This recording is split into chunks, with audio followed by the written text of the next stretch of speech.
तामुलपुरनि नाग्रिजुलियाव बाक्सा जिल्ला कंग्रेस कमिटिनि बानजायनायाव लामानि सभा। कंग्रेस कमिटिनि आफादगिरि राहुल गान्धीनि सायाव बीजेपीआ होनाय केस आरो गोजौ बिजिरसालिया एमपि बिबान बोखारनायखौ खुद्रिसारनानै गुबुन गुबुन जायगानि बायदि बाक्सा जिल्ला कंग्रेस कमिटियाबो नाग्रिजुलियाव रायजोनि गेजेराव सांग्रांथि लाबोनायनि थांखिजों लामा सभा लानाय जायो। बे हाबाफारियावनो बाहागो लायो बाक्सा कमिटिनि आफादगिरि साजिया बेगम, नाग्रिजुलि ब्लक कमिटिनि आफादगिरि बीरेन चक्रवर्ती, गागि मावथि मित्रलाल शर्मा आरो गोबां मावथिफोरा। बे हाबाफारियाव नरेन्द्र मोदी खुंथायनि सोमोन्दै गोख्रों सोंखारिनाय बिबुंथि लाखियो।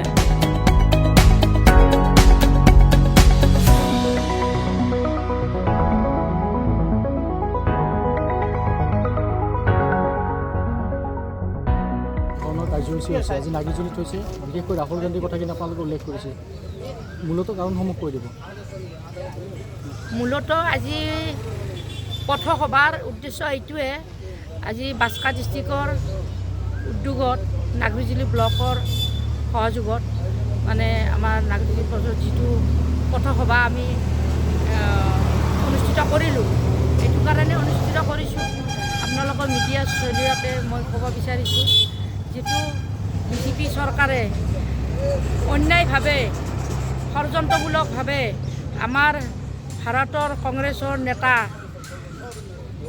ৰাহুল গান্ধী ডাঙৰীয়া দেৱক যে সাংসদ পদ খাৰিজ কৰিলে, 8 বছৰ ইলেকশ্যন খেলিব নোৱাৰা কৰি তেওঁলোকে ষড়যন্ত্ৰ কৰিলে, তাৰ বিৰোধিতা কৰি আমি আজি পথসভা এই নাগৰিজুলিত আৰম্ভ কৰিছোঁ।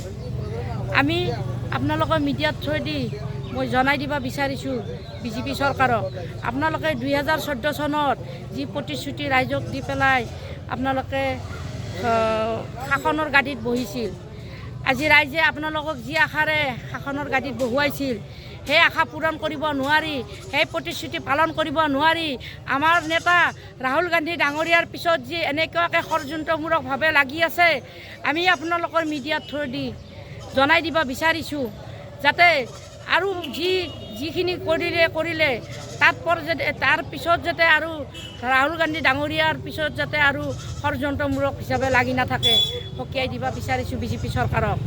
বিজেপি চৰকাৰে যি প্ৰতিশ্ৰুতি দি পেলাই গাদী দখল কৰিলে, এই ভাৰতৰ নিবনুৱা, অসমৰ নিবনুৱাৰ কথা চিন্তা কৰক। আজি ভাৰত জোৰো যাত্ৰাৰ জৰিয়তে আমাৰ ৰাহুল গান্ধী ডাঙৰীয়াই যিমানখিনি জনগোষ্ঠীক লগ পালে ভাৰতবৰ্ষত, নিবনুৱাই হওক, কৃষকেই হওক, য'ত যিমান ভাৰতৰ উদ্যোগপতিয়ে হওক, যিমানখিনি মানুহ লগ পাইছিল, একত্ৰিত কৰি ৰাহুল গান্ধী ডাঙৰীয়াই তেওঁলোক